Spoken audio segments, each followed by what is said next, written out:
지금까지 배운 1장의 주요 내용들을 연습 문제에서 한번 문제로 접해 보겠습니다.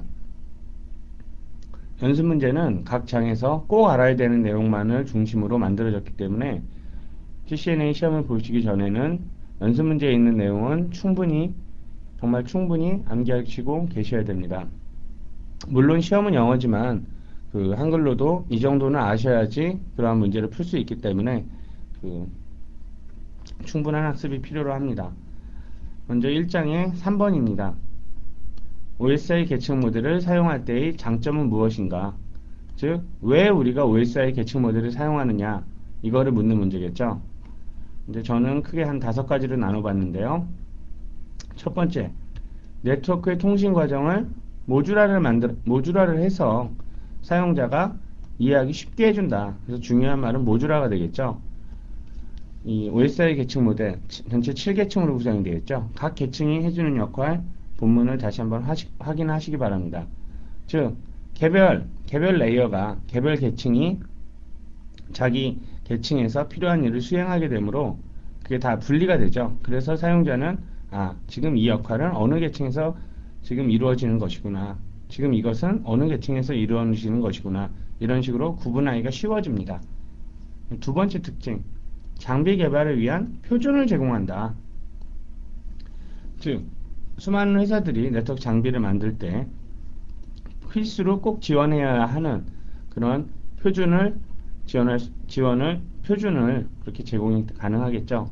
세 번째, 이기종 하드웨어나 소프트웨어 간의 통신을 지원한다. 즉, 여기서 중요한 말, 이기종. 즉, 서로 다른 회사라도 서로 사용하는데 아무런 문제 없이, 즉 호환성을 높이기 위해서 사용되는 게 OSI 계층 모델입니다. 네 번째, 계층 간의 분리를 통해서 좀 더 효율적으로 장비 개발을 할 수 있다. 여기서 이제 제가 좀 더 빠른 이런 식으로 나눴는데요.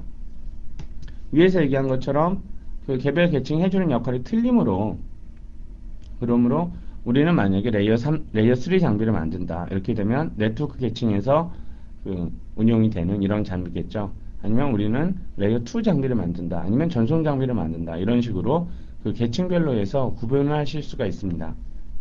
마지막으로 통신 과정을 계층화를 해서 사용자가 장비를 쉽게 사용하게 해준다. 첫 번째하고 사실 일맥상통하는 비슷한 얘기인데요.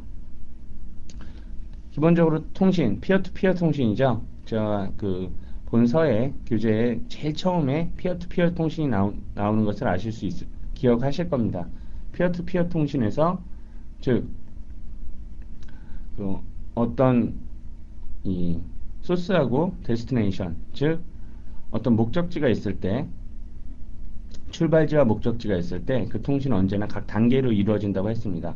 그래서 그 단계 이해를 통해서 실제 사용자가 네트워크 장비를 또는 네트워크 관련 프로그램을 좀 더 쉽게 사용할 수 있게 해줍니다. 이제 크게 5가지로 한번 나눠봤는데요. 이거 외에도 뭐가 또 있을지 한번 직접 생각해 보시기 바랍니다. 두 번째, 4번 문제죠. 피어투피어 통신은 무엇인가? 피어투피어 통신은, 즉 컴퓨터 간의 통신에서, 네트워크 장비 간의 통신에서, 호스트 간의 통신에서 다 같은 말이죠. 프로토콜은 데이터를 전송하기 위한 규칙입니다. 출발지에서 목적지까지 통신을 하려면 서로 같은 계층과 1대1로 연결되어야 한다. 이게 상당히 중요한 말이죠. 제일 기본 개념이 되는데요. 즉, 예를 든다면 출발지에 응용 프로그램 계층에서, 즉 어플리케이션 레이어에서 시작한 어떠한 통신은 목적지의 응용 프로그램 계층까지 대응되어야 한다. 여기서 대응이라는 말, 이 화살표로 되어 있는 그림 기억하실 겁니다. 즉, 같은 계층에서 시작을 했다면 상대방도 목적지에서도 같은 계층까지 올라가야 한다는 거, 이게 상당히 중요한 개념이 되겠죠. 그래서 마찬가지로 출발지의 표현 계층은 목적지의 표현 계층과 대응이 되어야 된다. 즉, 프레젠테이션 레이어는 목적지의 프레젠테이션 레이어와 대응이 되어야 한다. 이러한 방법을 기본적으로 피어-투-피어 통신이라고 얘기를 합니다. 여기서 그 계층 간의 이동은 연습 문제 이제 5번에 되어 있는데요. 5번은 뭐 앞에서 충분히 강조했기 때문에 제가 문제로는 다루지는 않습니다. 근데 그 인캡슐레이션 과정, 그거를 반드시 기억을 해야겠죠.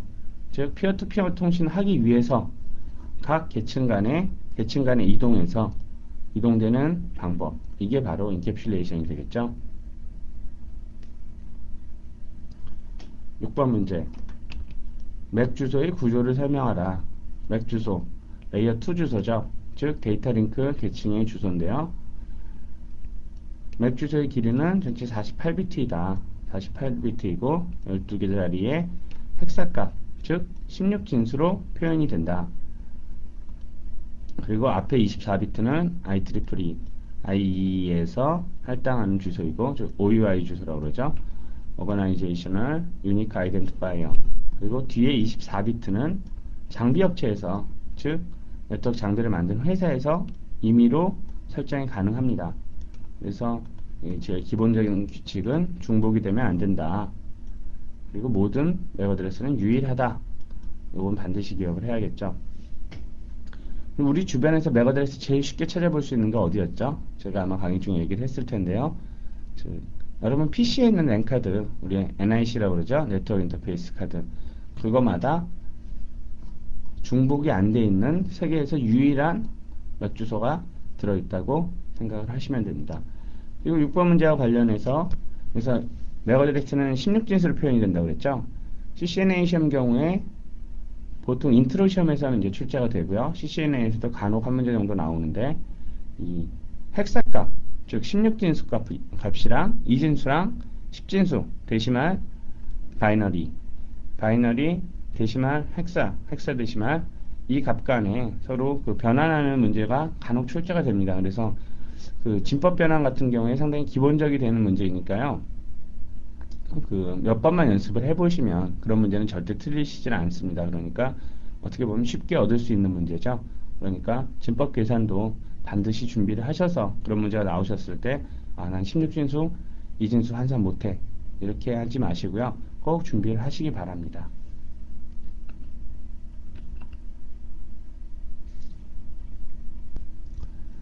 (2장) 연습 문제 4번입니다. 4번 문제. 허브와 스위치 간의 콜리전 도메인의 차이는 무엇이냐? 즉, 이 문제를 풀기 위해선 허브하고 스위치가 먼저 어느 계층에서 동작이 되는 장비이냐, 이걸 먼저 알아야겠죠. 그리고 물론 우리 콜리전 도메인이 뭐냐, 이걸 이해를 해야겠죠. 콜리전 도메인 같으면 제가 2장에서도 다루고요, 2단의 파트에서도 다루게 되는데, 여기서 먼저 기본적인 개념은 한번 잡고 넘어가는 것이 2단에서 공부하실 때 보다 쉽게 하실 수 있습니다. 허브 같으면 멀티포트 리피터죠.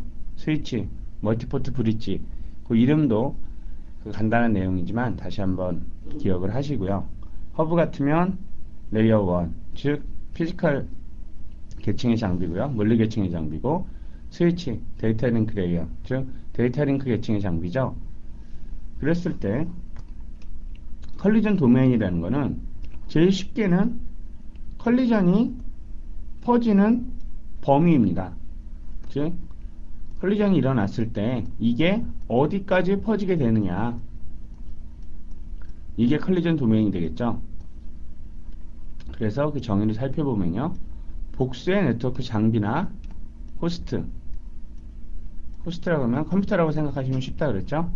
네트워크 장비나 호스트가 동일한 미디어, 즉 동일한 케이블에 연결이 되어 있을 때 두 대의 호스트가 동시에 데이터를 전송할 때 컬리전이 일어나는 범위를 얘기한다. 그래서 허브의 경우에는 물리계층 장비, 요걸 잊지 마셔야 되겠죠. 한 대의 허브 전체가 하나의 컬리전 도메인이지만, 스위치의 경우에는 개별 포트가 하나의 컬리전 도메인이다. 요 말 이제는 이해 충분히 하실 수 있나요? 그림을 그려보시면 좀 더 쉽게 이해를 하실 수가 있어요. 지금 요 사각형 박스가 허브다 그리고 같은 모양의 스위치가 있다. 허브하고 스위치 실제 모양 거의 구분 안 되죠. 요즘은 보통 성냥갑 허브 이렇게 나오는 것들, 그리고 스위칭 허브 이렇게 나오는 거, 스위칭 허브라는 거 제가 이거 다 스위치라고 말씀을 드렸습니다. 예를 들어서 이 각 면에 포트가 하나씩 있다. 실제로는 여기 뭐 스위치 같은 경우 이제 앞쪽에 포트들이 쭉 있게 되지만, 지금은 이해를 하기 쉽게 하기 위해서 각 면에 포트가 하나 있다 이렇게 그렸습니다. 그리고 허브도 마찬가지로 포트가 이렇게 하나씩 있다. 이랬을 때 허브의 경우에는 이 전체가 하나의 컬리전 도메인이 되는 것이고, 스위치 개별 포트가 하나의 컬리전 도메인이 되는 거예요. 즉 스위치 같은 경우, 지금 여기서 제가 스위치라고 얘기하는 건 풀 듀플렉스 스위치를 얘기하는데요. 즉 개별 포트하고 호스트하고 연결이 되죠. 지금 이 구간에서 같이 공유하고 있는 다른 컴퓨터가 여기서 이 구간을 공유하는 컴퓨터가 있나요? 그럴 수가 없죠. 다이렉트로 직접적으로 스위치하고 PC하고 연결이 되기 때문에 이 구간이 바로 하나의 컬리전 도메인이 됩니다. 그렇지만 이에 비해서 허브의 경우에는 보기에는 똑같죠. 보기에는 이런 식으로 똑같이 컴퓨터와 연결이 되어 있지만, 이 허브 내부적으로 전체가 하나의 회로라고 생각을 하시면 됩니다. 그래서 내가 이쪽으로 통신을 하기 위해서는 그 순간에는 얘하고 얘는 서로 통신을 할 수 없죠. 그렇기 때문에 컬리전이 일어나는 범위가 모든 포트를 다 포함하게 된다. 이 점이 상당히 헷갈리십니다. 특히 처음에 네트워크를 처음 접하시는 분들, 네트워크 처음 공부하시는 분들은 이 점을 정말 헷갈려 하세요. 그리고 하나 더 있죠. 이것만 있으면 이해가 좀 더 쉬울 수도 있는데, 이놈의 브로드캐스트 도메인. 브로드캐스트 도메인은 여기서 알아보면 허브 같으면 여전히 하나 전체죠. 근데 스위치는 갑자기 브로드캐스트 도메인이 이렇게 커졌어요. 그래갖고 아니 왜 도대체 이 컬리전 도메인하고 브로드캐스트 도메인하고 크기가 틀리느냐, 이걸 가지고 많이 헷갈려 하시는데요. 브로드캐스트 도메인 하면 요 이름과 똑같이 여기가 브로드캐스트로 바뀌면 되는 거죠. 즉 브로드캐스트가 퍼지는 범위를 얘기합니다. 이랬을 때 허브는 볼 것도 없죠. 허브는 무조건 컬리전도 지금 퍼지는데 브로드캐스트 당연히 퍼지는 것이고, 이제 스위치에서 헷갈려 하실 수도 있는데, 스위치의 개별 포트는 이런 식으로 개별 포트가, 개별 인터페이스가 하나의 컬리전 도메인이 되지만, 여전히 이 PC에서 만약에 브로드캐스트를 일으키면 모든 곳으로 다 퍼지게 되죠. 스위치에 연결되어 있는 모든 다른 장비나 다른 호스트들에까지 브로드캐스트가 퍼지게 됩니다. 그러니까 스위치의 브로드캐스트 도메인은 허브와 마찬가지로 모든 포트 전체가 되겠죠. 즉 스위치 전체가 됩니다. 좀 헷갈리시니까요, 교재 한번 다시 보시고 충분히 이해를 하셔야 됩니다. 제가 보기에 이 점이 그 2장에서 가장 큰, 우리가 꼭 기억해야 될 핵심으로 들 수 있거든요. 2장의 경우에는 제가 보통 1장과 2장은 같이 강의를 하고, 교재에서도 보통 일반적으로 그냥 그 OSI 계층 모델을 설명하면서 계층별 장비를 같이 설명을 드리는데요. 저는 이제 분리한 이유는 보통 이 딱딱한 네트워크 이론서가 되지 않기 위해서 실제 우리 생활에서 쓰는 네트워크 장비들을 한번 구분해 본 겁니다. 그런데 단순히 구분만 하느냐, 그게 아니라 그 중에 중요한 내용은 2장에서 좀 기억해야 될 중요한 내용을 하나 뽑았는데요. 즉 이 컬리전 도메인, 브로드캐스트 도메인, 그리고 개별 장비 간에 다음 문제에서 다루게 될 텐데요. 그 관계를 2장에서는 꼭 기억을 하셔야 됩니다. 특히 2장 같으면 아직 책의 초반부기 때문에 그렇게 어려운 내용이 많지가 않죠. 읽으시면 그냥 뭐 고개를 끄덕거리실 만한 그런 내용이 주로 담겨져 있고, 조금 어려운 개념으로 이 컬리전 도메인과 브로드캐스트 도메인이 있습니다. 그러니까 2장에서 충분히 시간을 할애하셔서 둘 간의 차이점을 반드시 이해해 주시기 바랍니다. 8번 문제. 세그멘테이션을 해줄 수 있는 장비와 각 장비별 특징은 무엇이냐? 이 문제를 위해서는 세그멘테이션이 뭔지를 알아야겠죠. 또는 보통 CCNA 문제에선 마이크로 세그멘테이션이라고도 자주 나오는데요. 그런 단어를 몰라서 세그멘테이션이 뜻이 뭔지를 몰라서 그런 문제를 놓친다면 정말 억울하니까 한번 여기서 같이 보도록 하죠. 세그멘테이션이라는 거, 세그먼트라면 뭘 나눈다는 거죠. 그래서 물리계층 장비가 뭐를 나눌 수가 있을까요? 물리계층에 어떤 주소가 있나요? 즉 1계층 피지컬 레이어인데요. 거긴 아무런 주소도 없죠. 데이터 링크 레이어하면 데이터 링크 계층이면 반드시 기억해야 되는 주소, 맥 주소가 있죠. 맥 어드레스, 미디어 액세스 컨트롤. 그 다음에 네트워크 계층 3계층, 3계층이라고 그러면 IP 주소가 있죠. 네트워크 계층 이퀄 IP, 무조건 IP. 이건 아니죠. IPX도 네트워크 계층이고, 뭐 알플토크도 네트워크 계층이고. 그렇지만 이제 요즘 추세가 워낙 올 IP라는 말도 나올 정도로 IP가 다 통합이 됐기 때문에 보통 IP만을 생각하시는데 그 외에 다른 프로토콜도 있습니다. 어쨌든 어떤 주소 개념을 가지고 있죠. 그렇기 때문에 개별 장비가 어떤 식으로나마 분리를 할 수가 있는데 세그멘트를 나눠줄 수가 있는데 허브 같은 경우엔 그런 게 불가능하죠. 허브는 단순히 포트 수를 늘려주는 역할, 물리계층에서 포트 수를 늘려주는 역할이라고 보시면 됩니다. 즉 어떤 컨센트, 커넥터 이런 거를 생각을 하시면 되는데요. 예를 들어서 커넥터가 전기 콘센트가 이렇게 있다. 이렇게 하면 한 번에 한 장비밖에 전자제품 하나밖에 연결을 못하죠. 근데 케이블이 있고 컨센트가 있고 여기다 뭐 멀티탭을 붙여서 여러 개의 장비를 여러 개의 전자제품을 같이 붙인다. 이래도 결국 이 하나를 공유해서 쓰는 거죠. 같이. 그렇기 때문에 세그멘트라고 할 수가 없습니다. 그래서 세그멘테이션이라고 그러면 최소한 기본적으로 2계층 이상에서 생각을 할 수가 있는데요. 우리가 강의에서 CCNA에서 기억해야 되는 2계층 이상의 장비, 2계층 장비 브릿지하고 스위치밖에 없죠.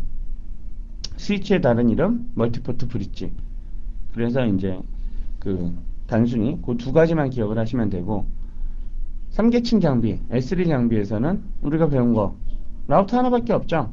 여러 가지 또 딴 게 있을 수도 있지만 뭐 공유기도 있을 수도 있고 요즘 나오는 다양한 뭐 S3 스위치 이런 것도 다 네트워크 계층의 장비지만 NA 시험에서는 즉 CCNA 시험에서는 다루지 않는다고 했습니다. 그래서 우리가 중점적으로 생각해야 될 장비는 세 개밖에 없어요. 브릿지, 스위치, 라우터. 그나마 브릿지하고 스위치하고를 구분하는 거는 특별한 내용이 없죠. 연습 문제도 있는데요. 즉 어떤 태스크를 어떤 일을 소프트웨어적으로 처리할 것이냐 하드웨어가 처리할 것이냐 소프트웨어가 처리하게 되면 브릿지고 하드웨어인 즉 에이지그로 처리를 하게 되면 스위치인 거죠. 그리고 스위치에는 그 브릿지에 없는 몇 가지 추가적인 기능 예를 들면 VLAN과 같은 기능을 가지고 있습니다. 차이는 그거밖에 없죠. 그리고 뭐 포트 수가 조금 많다거나 그래서 브릿지를 쓰거나 스위치를 쓰거나 라우터를 쓰거나 세그멘테이션을 하면 결국 호스트 수를 줄여주는 거죠. 근데 여기서 뭐를 가지고 세그멘트를 해주느냐 뭐를 가지고 세그멘테이션을 해주느냐 그래서 그 점을 살펴보면 브릿지나 스위치 같은 경우에는 2계층 장비이기 때문에 매어 들어갈 수밖에 없는 거죠. 라우터는 IP를 가지고 나눌 수가 있죠. 그러니까 즉 여기서는 전체 효과는 같다고 볼 수 있지만 나눠줄 수가 있겠죠. 이렇게 되면 그 특징은 라우터 같으면 뭐 관리할 수 있는 게 참 많고 다양한 기능을 가지고 있다. 스위치 짧은 지연값 즉 고속 포워딩이라고 되어놨는데요. 보통 요즘 와이어 스피드 포워딩이라고 그러죠. 즉 개별 인터페이스의 속도와 똑같은 밴드위스를 똑같은 대역폭을 개별 호스트에 할당을 해준다. 요걸 생각을 하시면 되고 브릿지는 근데 이 과정이 어떻게 처리가 되죠? 소프트웨어적으로 처리가 되죠. 그러니까 바로 레이턴시 즉 지연값이 발생이 된다. 이렇게 그 특징을 기억을 하실 수가 있고요. 여기서 다시 이 컬리전 도메인과 브로드캐스트 도메인이 나와요. 그렇기 때문에 이해를 하셔야 되는데 브릿지의 컬리전 도메인 어떻게 되죠? 스위치하고 똑같죠. 정확하게는 이 단순히 이렇게 컬리전 도메인의 증가 이거보다는 수의 증가 이걸로 보는 게 맞겠죠. 예를 들어서 지금 요 네모칸을 나눈다. 이게 하나의 컬리전 도메인이었는데 이렇게 나눈다. 이렇게 나누면 어떨까요? 전체적인 컬리전 도메인의 크기는 똑같죠? 크기는 현재 같은데 컬리전 도메인의 수는 늘어났어요. 수가 늘어나면서 개별 컬리전 도메인이 작아진 거죠. 즉 컬리전이 일어날 가능성이 현저하게 줄어들게 됩니다. 그렇지만 어떻게 될까요? 브로드캐스트 도메인 동일하죠? 이거 전체가 그냥 하나의 브로드캐스트 도메인인 거죠. 이 점은 스위치도 똑같죠. 그래서 장비적 특징은 같은 레이어 2 장비, 즉 데이터 링크 계층 장비이기 때문에 서로 다른 점이 없습니다. 그리고 마지막으로 라우터는 이 말이 꼭 맞다기보다 라우터의 결과를 사실 세그멘테이션을 통한 라우터의 결과는 하나의 네트워크에서 생긴 브로드캐스트가 다른 네트워크로 넘어가지 않게 다른 네트워크에 전파되지 않게 해주는 게 라우터의 역할이죠. 근데 여기서 왜 결과가 컬리전 도메인의 증가, 브로드캐스트 도메인 수의 증가 해놨느냐? 라우터 밑에 스위치가 있다고 보는 거죠. 라우터가 있고 밑에 스위치가 있다. 이렇게 되면 스위치 개별 포트가 어떻게 되겠어요? 개별 포트가 하나하나의 포트가 컬리전 도메인이죠. 그리고 스위치 자체 브로드캐스트 도메인은 이 전체가 하나의 브로드캐스트 도메인이 되는 거겠죠. 이 브로드캐스트가 다른 쪽에 있는 다른 네트워크로 넘어가는 것을 막아주는 것. 이게 바로 라우터가 해주는 역할이 되겠습니다. 그래서 보통 마이크로 세그멘테이션이라고 하면 스위치를 통한 세그멘테이션을 얘기를 하는 건데요.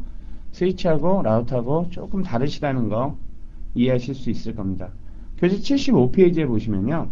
저자의 한마디 부분에 각 장비별 세그멘테이션 효과라고 따로 정리를 해놨습니다.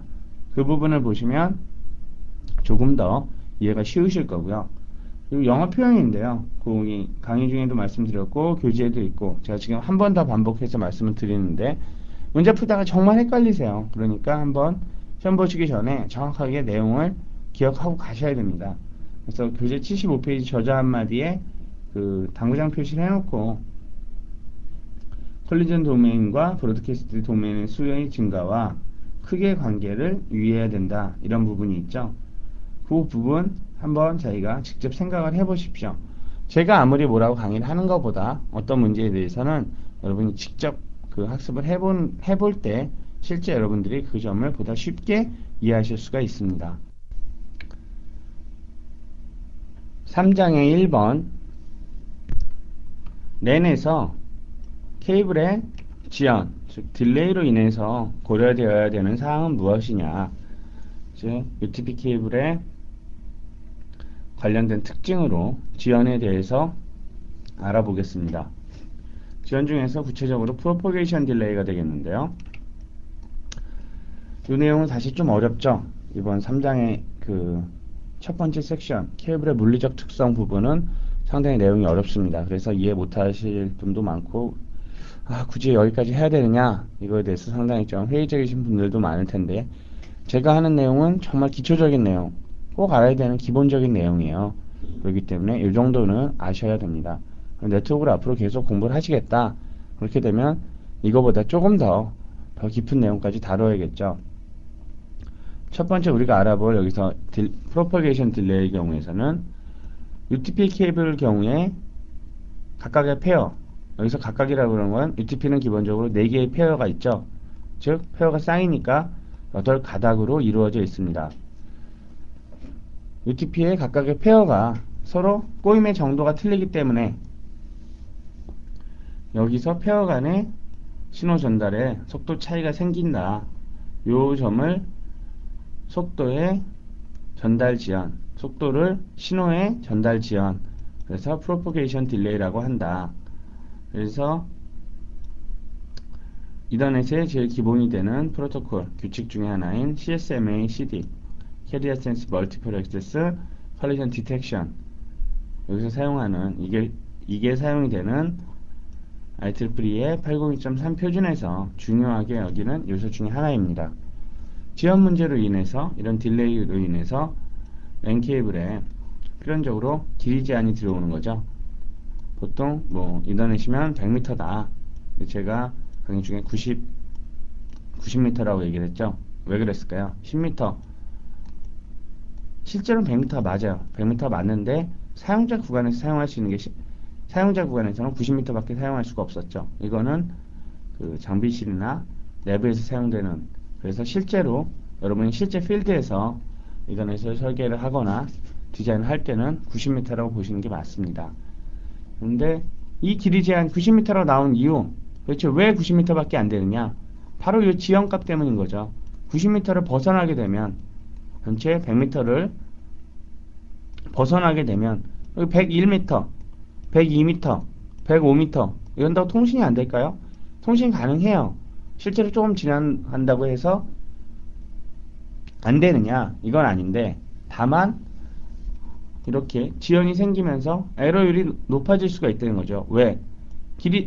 이 신호가 같은 시간 안에 퍼져야 되는데, 같은 시간 내에 모든 네트워크로, 내부에 있는 모든 네트워크를 같이 퍼져야 되는데 이 시간이 모자란 거죠. 그렇기 때문에 길이 제한 문제는 생기는 이유가 지연 때문이다. 이렇게 이해를 하시면 되겠고요. 또 예를 들어서 좀 더 실제적인 얘기인데, 기가빗 이더넷에서 같은 경우에서는 서로 다른 페어이면서 동일한 케이블 간에 이제 서로 다른 페어에서 생기는 이런 지연차 때문에 전체 네트워크 성능에 매우 중요한 요소로 작용을 하게 됩니다. 그러니까 여기서 꼭 난 정말 어렵다 그러시는 분들도 꼭 기억하셔야 될 것은 이 프로퍼게이션 딜레이, 즉 지연값 딜레이랑 그 2번 문제에서 다룰 다른 문제 있죠. 그 크로스토크가 아니라 그 어느 거였죠? 그 근단누아, 말이 너무 어렵죠. 근단누아보다 넥스트라는 말을 기억을 하세요. 니어 앤 크로스토크, 그리고 원단누아라고 되어 있는 파 앤 크로스토크. 크로스토크의 종류를 묻는 문제도 있습니다. 이건 제가 그 인트로 시험에서 간혹 출제가 되는 걸 봤는데요.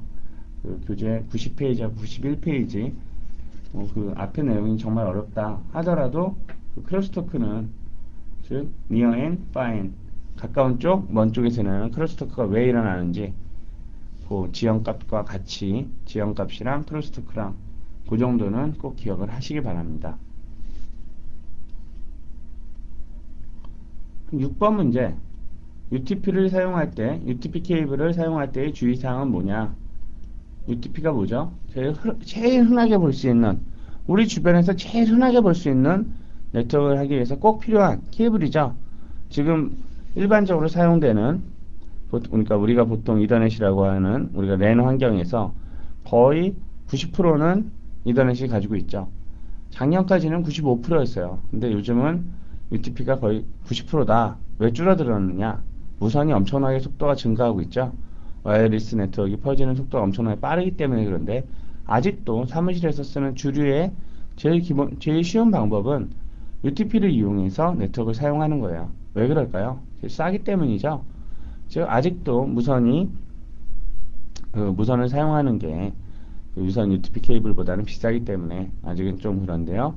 그래도 어쨌든 제일 쉽게 볼 수 있는 방법입니다. UTP Unshielded Twisted Pair, 그걸 얘기하는 거죠. 즉 이름처럼 절연체가 없기 때문에, 쉴드가 없기 때문에, 절연체가 없는 게 아니죠. 사실 보호 절연체, 정확하게 보호 절연체인데 보호해 줄 수 있는 쉴드가 없기 때문에 정기적인 노이즈나 전자기 장애에 약하다.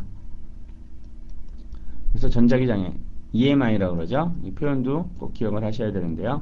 Electromagnetic Interference. 그래서 전자기로 인해서 생기는 장애에 대해서 약한 특성을 가질 수밖에 없습니다. 왜? 절연체가 없으니까. 막을 수 있는 게 없으니까. 이에 비해서 STP나 아니면 코엑실 케이블, 즉 동축 케이블, 얘네들 어떨까요? 그 케이블들은 조금 덜 받죠. 왜? 절연체가 있으니까. 그리고 케이블에서 다루었던 하나 더 광 케이블 있었죠. 파이버 옵틱. 광 케이블 같으면 전자기 장애하고 아무 상관이 없죠. 절연체가 없는 것 같은데요. 좀 보호해주는 게 없는 것 같은데요. 상관이 없죠. 그럼 광신호니까. 전기 신호가 아니니까 영향을 받을 이유가 없는 거죠. 그래서 이러한 이 전자기 장애에 대한 특징은 일반적으로 미국에서는 크게 고려가 안 돼요. 이거에 대해서 크게 연구를 하지도 않고 그쪽에서는 크게 고려를 하지 않지만 유럽에서는 매우 중요하게 유해하다. 사람한테 몸에 나쁘다. 이것 때문에 차폐, 쉴드가 꼭 필요하다고 얘기를 합니다. 그리고 마찬가지로 요건 이제 눈에 안 보이는 거죠. 사실 전자기 장애 같은 경우에는. 근데 외부에 쉴드가 없기 때문에 보호 전연체가 없기 때문에 보호할 수 있는 방법이 없기 때문에 햇빛이나 습기에 매우 약해서 결국 실외에서는 사용할 수가 없습니다. 실내라 하더라도 직사광선이 계속 햇빛이 계속 쪼이는 곳이나 습기가 많은 곳 이런 데서 UTP를 사용하는 건 위험하다는 거죠. 그러니까 이 UTP 사용을 할 때 이제 기본적인 주의 방법이고 요 점 외에 또 있죠. 요거는 말 그대로 물리적인 특징만을 나타내는 것이고 물리적인 특징 말고 그 디자인 네트워크를 임플리먼트 할 때 네트워크를 만들 때 주의해야 될 점 뭐 각 페어의 풀림의 길이라든가 아니면 꺾인 각도 이런 교재에 그 표준에 준 거에서 표준에 이거에서 한번 제가 정리해 놓은 것이 있습니다. 그러니까 교재를 꼭 찾으셔가지고 그거랑 실제랑 한번 비교해 보시면 되게 재밌을 거예요. 저렇게 돼 있는 데가 없는데 무슨 이 네트워크 이 교재라고 딱딱하게 어디서 이상한 소리를 하는 거냐? 그게 아니죠. 제가 강의 중에 말씀드렸죠. 한국도 점차 많이 쓰게 된다. 그렇게 규칙을 지켜가고 있다. 그러니까 한번 그 점을 교재 97페이지 97쪽이랑 98쪽에 나와 있거든요. 그 점 한번 지금 한번 다시 피셔가지고 이런 게 저러한 특징이 있구나. 그런 특징을 다시 한번 확인하시기 바랍니다. 그래서 뭐 EMI 관련해서 형광등과 뭐 거리가 있어야 된다. 그리고 길이 제한 또는 뭐 풀림의 길이 제한, 외복의 탈피 거리, 탈피 길이의 제한 또는 뭐 인장력, 서로 땡기는 힘이라고 그랬죠. 그러니까 뭐 평평하게 UTP를 이렇게 당기면 안 된다는 거, 아니면 뭐 스테플러나 이런 걸 이용해서 압점 같은 걸 이용해서 이렇게 고정을 시킨다거나 이런 게 모두 안 되는 거겠죠. 그러니까 그러한 점들 한번 같이 확인하시기 바랍니다. 7번 문제. 싱글 모드 광 케이블하고 멀티 모드 광 케이블의 차이는 무엇이냐? 싱글 모드, 멀티 모드인데요. 이건 교재 그림을 한번 상상을 해보세요. 지금 펴보셔도 좋고요. 싱글 모드, 먼저 멀티 모드인데요. 멀티 모드는 뭘까요? 코어가 넓다. 왜 넓은 거죠? 복수의 광신호, 즉 하나 이렇게 가는 광신호가 있고 뭐 이렇게 가는 광신호가 있고 여러 개의 신호가 같이 가기 위해서요. 그렇기 때문에 코어가 넓을 수밖에 없는 거죠. 그렇기 때문에 대역폭이 좀 더 크고 제한된 지역에 적합하다. 그리고 LCD 트랜시버를 이용한다. 무슨 얘기냐? 양 끝에서 케이블이 있으면 양 끝에 빛을 만들어주는 그 부분이 있겠죠. 이게 이제 LCD인데 LCD가 아니라 LED죠. LED. 말씀을 잘못 드렸습니다. LED를 사용하기 때문에 비용도 더 싸요. 그래서 코어의 직경은 62에서 62.5, 125 마이크론 이렇게 두 가지인데 이 정도나 해서 이 정도의 크기를 가지고 있고 통상 길이는 5km 이내로 한다. 왜 5km밖에 안 될까요? 물론 광케이블의 이 광미디어에서 나오는 저 통상 거리 제한, 저거는 거리 제한은 회사마다 다 틀려요. 근데 이거는 이제 대략적으로 보통 평균적으로 업계에서 사용되는 멀티모드 광케이블은 5km 정도다. 근데 이제 모듈에 따라서 좀 틀리기도 하죠. 자, 즉 예를 들어서 이 양쪽 끝에 있는 케이블의 양쪽 끝에 있는 모듈에 따라서 이게 틀려지는데요. 짧게 쓰는 이유, 이 가운데 코어의 직경이 크면서 여러 개의 신호가 동일한 미디어를 타고 가기 때문에 길이가 너무 크게 될 경우에 빛이 서로 잘못될 가능성이 큽니다. 신호의 왜곡이 생길 수가 있기 때문에 이 정도의 거리를 가지고 있어요. 이에 비해서 그러면 싱글 모드는 어떤 특징을 가지고 있느냐?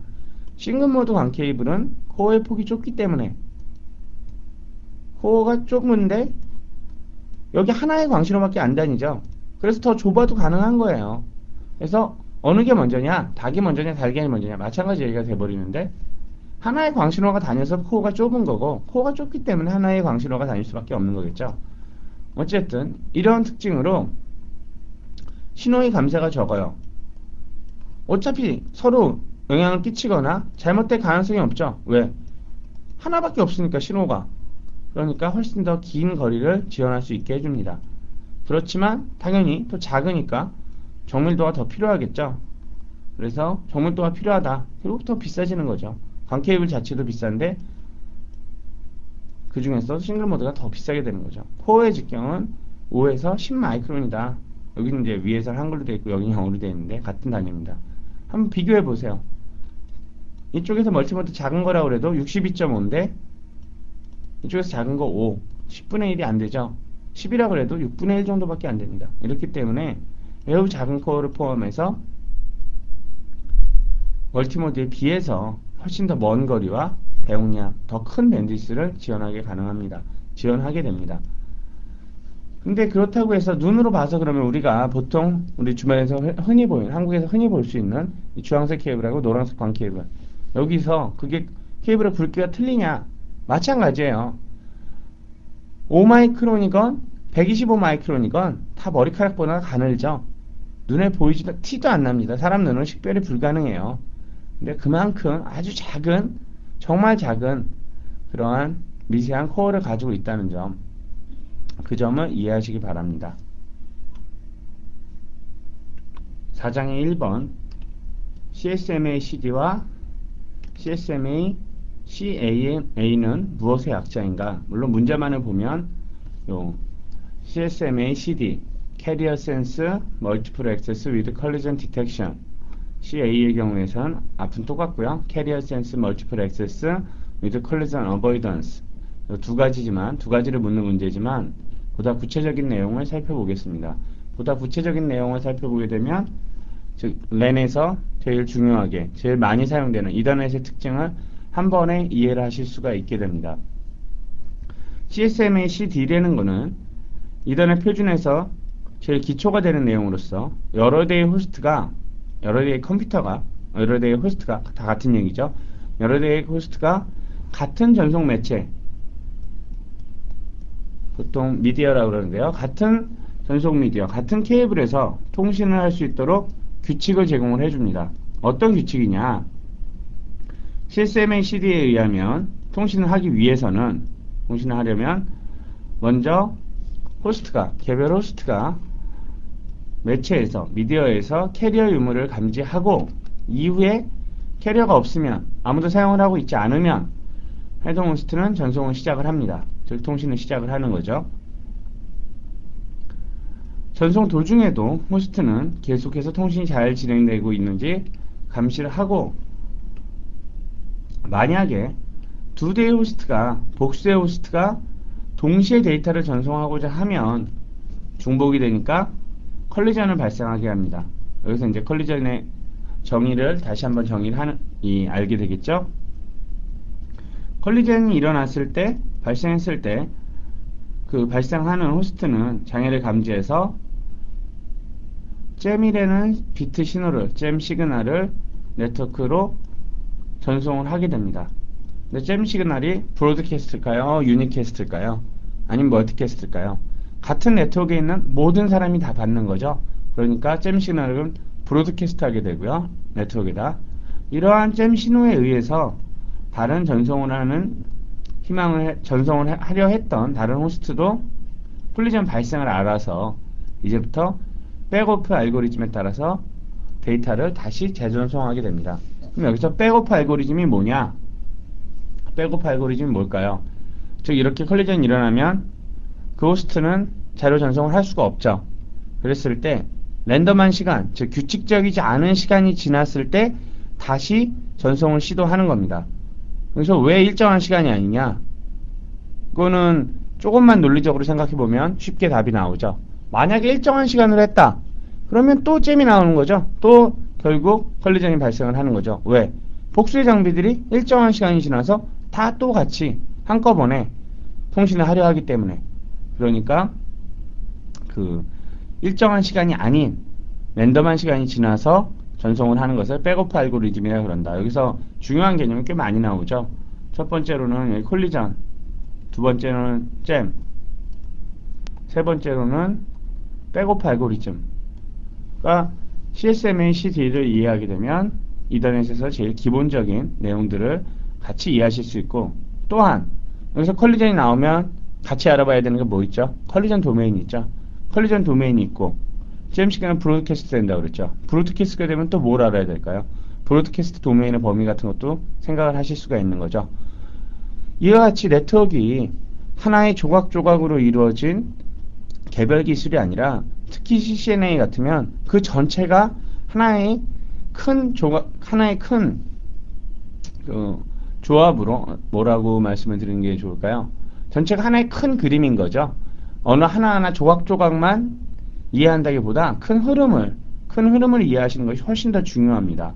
그러니까 어떻게 이어지느냐, 도대체 이게 어떤 관계에 있느냐, 그런 거를 깊게 이해하셔야겠죠. 그러면 지금까지가 CSMA CD인데요. 그럼 CA는 뭘까요? 컬리전 어버이던스. 제가 CSMA CD의 경우에서는 이더넷이 사용되고, CSMA CA의 경우에서는 무선 랜을 사용한다고 그랬었죠. 무선 같은 경우에는 이 캐리어 센스를 관련해서 무작정 데이터를 먼저 보내는 게 아니라, 캐리어 센스 한 이후에 먼저 사전에 시그널을 한번 보내봅니다. 이게 제대로 갈 수 있나. 그래서 제대로 갈 수 있게 되면 그때 보내는 거예요. 그러니까 약간 의미가 틀리죠. 두 개의 의미도 틀리고요. 그리고 사실 그 교재의 이 현장의 목소리 부분에도 있고, 이 CSMA CD, 현재 지금 우리가 사용하고 있는 풀 디플렉스 스위치, 뭐 보통 풀 디플렉스라고 얘기 안 해도 우리가 흔히 사용하는 스위치, 이거하고 상관이 있을까요? 상관은 없죠. 즉 패스트 이더넷, 100메가 이더넷에서는 상관이 없는 얘기예요. 이더넷에서는 제가 본문에도 있고 현장의 목소리도 있고 컨제션이 더 중요하다고 그랬죠. 혼잡, 지연도가 더 중요한 거지. 기본적으로 컬리전 프리 네트워크가 되는 조건이 뭘까요? 다 스위치로 만들어 버리는 거죠. 스위치를 쓰면 개별 호스트까지 데디케이트된 밴드위스가 제공이 되기 때문에 컬리전이라는 게 일어날 수가 없죠. 이런 특징들 같이 이해를 하셔야 돼요. 보통 NA 시험에서 근데 만약에 제가 이거 실제로 없는 거니까 실제로 컬리전 이제 잘 안 일어납니다. 컬리전 신경 안 써도 되고 이 컨제션만 같이 보십시오. 이렇게 하면 이렇게 시험 문제 푸시면 다 틀리죠. 시험에서는 아직도 이 기본 개념 CSMA CD 그리고 컬리전 도메인, 잼 시그널, 백오프 알고리즘 상당히 출제가 자주 됩니다. 그러니까 이 부분 꼭 반드시 잘 이해를 하셔야 돼요. 그리고 또 현장에서 지금 우리 현실은 어떻게 돌아가고 있느냐, 이것도 이해해야겠죠. 아직도 많은 네트워크 이론서들이 현장 얘기, 실제 얘기를 안 해줘요. 저도 그래서 처음에 이 내용만 달달달달 외우고 있다가 갑자기 이더넷 스위치를 테스트할 일이 있었는데 스위치하고 생각해보니까 안 맞는 거예요. 지금 컬리전이라는 거 일어날 수도 없고 필요도 없는데 내가 왜 그렇게 생각을 하지? 근데 알고 보니까 그게 좀 교육에 좀 문제죠. 그래서 또 특히 시험에 시스코 시험을 자주 보다 보면 그런 부분을 놓치는 게 상당히 있는데, 실무에 가서는 언제나 주의하실 점은 현실은 어떤가? 우리가 지금 쓰고 있는 현실은 어떤가? 이 부분은 꼭 같이 생각을 하셔야 돼요. 5번 문제 802.11.A 802.11.B의 대역폭의 차이는 얼마인가? 이 두 가지 표준이 어떤 표준이죠? 지금 현재 우리 무선랜 표준이죠. 그래서 현재 같으면 2004년 지금 3월 지금 같으면 아직도 11B가 더 많이 사용이 되지만 A도 요즘 이제 많이 얘기가 되고 있습니다. 그래서 802.11B의 경우 B가 먼저 상용화가 됐죠. 더 많이 쓰이고 있는데 11B의 경우에는 2.4GHz의 주파수를 사용하고 대역폭은 밴드위스는 11Mbps예요. 근데 이 문제를 제가 강의를 하면서 외부에서 강의를 하면서 오프라인 강의상에서 보니까 대역폭의 차이는 어느 정도인가 그랬더니 학생들이 다 이 주파수를 써요. 프리퀀시를 쓰는데 전 프리퀀시를 묻는 게 아니죠. 밴드위스를 묻는 거죠. 그리고 프리퀀시 실제 사용하는데 우리 눈에 보이나요? 우리가 당장 그 프리퀀시에 따라서 어떤 불이익을 당하나요? 이런 게 없죠. 밴드위스 속도는 당장 눈에 띄게 나타나는 거잖아요. 그래서 제일 무선랜 같은 부분은 제가 책에서 이렇게 많이 다루지 못했는데 현실에서는 정말 흔하게 사용되는 기술이기 때문에 연습 문제에서라도 기본적인 내용을 다뤄봤어요. 그래서 11B의 경우는 11Mbps를 쓰고 11A의 경우에서는 5GHz 프리퀀시를 가지고 있는데 54Mbps를 지원을 해요. 그래서 11B의 경우에서는 시그널링 방법이 다이렉트 시퀀스 스프레드 스펙트럼 모듈레이션 이런 방법을 쓰고요. 802.11.a는 OFDM 그래서 프리퀀시 디비전 멀티플렉싱 뭐 이런 거를 사용을 하게 됩니다. 그런데 요 점도 중요하지만 흔히 놓치기 쉬운 점이 어떤 점이 있느냐 11Mbps라는 거 우리 스위치에서 100M 스위치다 이게 무슨 얘기죠? 장비하고 스위치하고 호스트하고 이 둘 간에 보내는데 100M 받는데 100M BPS죠? BPS 이 바이트가 아니라 비트 퍼 세컨이라는 거 요것도 교재 보시면 제가 한 부분 정리해 놓은 부분이 있어요. 저제 한마디에 즉 데이터가 이게 비트냐 바이트냐 단위 같은 거 네트워크에서 제일 기본이니까 꼭 알으셔야 된다고 그랬죠. 그리고 거의 모든 제가 알기로는 거의 모든인데 모든 네트워크 장비 아직도 다 밴드위스 얘기할 때 비트 퍼 세컨 즉 BPS지 그게 바이트 기준이 아닙니다. 그러니까 우리가 쓰는 PC에서 보통 쓰는 뭐 500메가 파일, 700메가짜리 무슨 동영상 파일 이런 거하고 이게 전송이 될 때하고 헷갈리면 안 되겠죠. 어쨌든 지금 제가 얘기하고 싶은 점은 지금 우리가 사용하고 있는 스위치라고 했을 때 스위치하고 개별 호스트, 개별 PC하고 연결은 100Mbps로 주고받을 수 있는 거죠. 그런데 무선랜은 11Mbps예요. 그리고 스위치 같은 경우 지금 빼먹었는데 이거 같은 경우에 개별 스위치가 데디케이트 되는 거죠. 허브에서 달라진 점이 이 점이었죠. 같이 개별적으로 다 이만큼씩 대역폭을 지원한다. 무선랜에서 주의하실 점 이 얘기가 아니라 무선랜은 11Mbps를 공유해서 같이 쓰는 거예요. 개별 PC들이 있었고 무선랜 쓰기 위해서 꼭 기본적으로 있는 거 AP가 있죠. 액세스 포인트 이 구간에 서로 다시 허브의 개념으로 돌아가서 총 밴드위스가 11Mbps가 된다는 거예요. 근데 물론 필드플렉스죠. 그래서 보내는데 11M 받는데 11M 그래서 간혹 무선 AP 현실에 용산이나 아니면 뭐 인터넷 쇼핑몰이나 이런 데서 보면 22Mbps다 이렇게 돼 있는 게 있어요. 그거는 무슨 얘기죠? 보내는데 받는 건 22Mbps씩 한다는 게 아니라 보내는데 샌드 하는데 11Mbps 받는데 11Mbps 그래서 합쳐서 22Mbps다 이런 식으로 얘기를 하는 거죠. 그러니까 헷갈려 하시면 안 되고요. 그리고 11A 같은 경우 54Mbps 그렇게 밴드위스 대역폭의 차 그런 게 있다는 거 기억을 하시기 바랍니다.